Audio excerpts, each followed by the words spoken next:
जय श्री कृष्ण। श्रीमद् भगवद गीता अध्याय 18 उपसंहार संन्यास की सिद्धि। आगे सुनते हैं। लेकिन युद्ध क्षेत्र के दृश्य का वर्णन करने के बाद संजय ने राजा से कहा, आप अपनी विजय की बात सोच रहे हैं, लेकिन मेरा मत है कि जहां कृष्ण तथा अर्जुन उपस्थित हैं वहीं संपूर्ण श्री होगी। उसने प्रत्यक्ष पुष्टि की कि धृतराष्ट्र को अपने पक्ष की विजय की आशा नहीं रखनी चाहिए। विजय तो अर्जुन के पक्ष की निश्चित है, क्योंकि उसमें कृष्ण है। श्री कृष्ण द्वारा अर्जुन के सारथी का पद स्वीकार करना एक ऐश्वर्य का प्रदर्शन था। कृष्ण समस्त ऐश्वर्यों से पूर्ण है और उनमें से वैराग्य एक है। ऐसे वैराग्य के भी अनेक उदाहरण प्राप्त हैं, क्योंकि कृष्ण वैराग्य के ही भी ईश्वर हैं। युद्ध तो वास्तव में दुर्योधन तथा युधिष्ठिर के बीच था। अर्जुन अपने ज्येष्ठ भ्राता युधिष्ठिर की ओर से लड़ रहा था, चूंकि कृष्ण तथा अर्जुन युधिष्ठिर की ओर थे, अतः युधिष्ठिर की विजय ध्रुव थी। युद्ध को यह निर्णय करना था कि संसार पर शासन कौन करेगा। संजय ने भविष्यवाणी की थी कि सत्ता युधिष्ठिर के हाथ में चली जाएगी। यहाँ पर इसकी भी भविष्यवाणी हुई है कि इस युद्ध में विजय प्राप्त करने के बाद युधिष्ठिर उत्तरोत्तर समृद्धि लाभ करेंगे, क्योंकि वे न केवल पुण्यात्मा तथा पवित्रात्मा थे, अपितु वे कठोर नीतिवादी थे। उन्होंने जीवन भर कभी असत्य भाषण नहीं किया था। ऐसे अनेक अल्पज्ञ व्यक्ति हैं जो भगवत गीता को युद्ध स्थल में दो मित्रों की वार्ता के रूप में ग्रहण करते हैं, लेकिन इससे ऐसा ग्रंथ कभी शास्त्र नहीं बन सकता।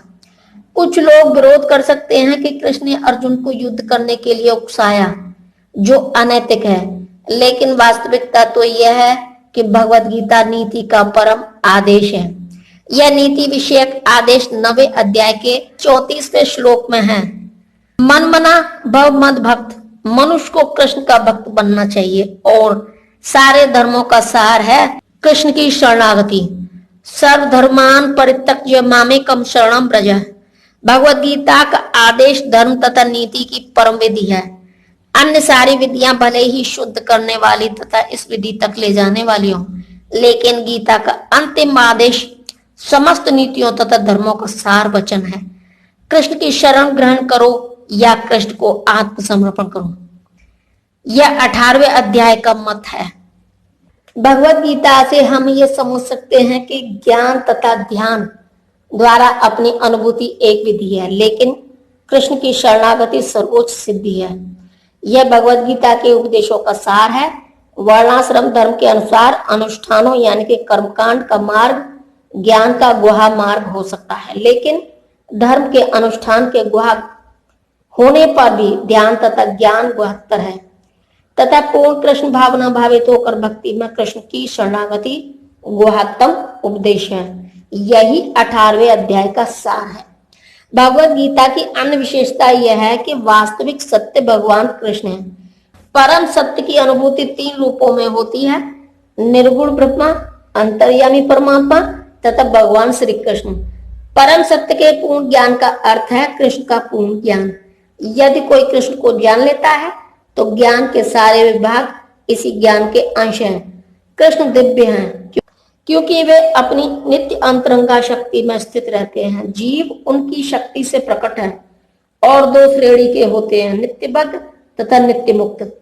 ऐसे जीवों की संख्या असंख्य है और वे सब कृष्ण के मूल अंश माने जाते हैं। भौतिक शक्ति 24 प्रकार से प्रकट होती है।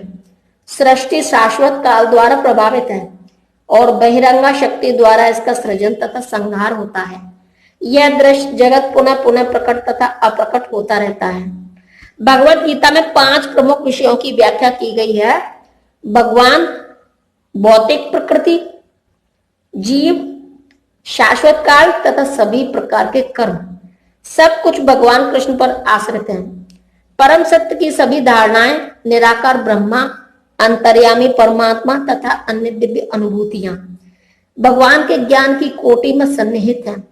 यद्यपि ऊपर से भगवान, जीव, प्रकृति तथा काल भिन्न प्रतीत होते हैं, लेकिन ब्रह्मा से कुछ भी भिन्न नहीं है।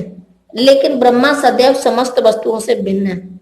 भगवान चैतन्य का दर्शन है अचिंत्य भेदाभेद। यह दर्शन पद्धति परम सत्य के पूर्ण ज्ञान से युक्त है।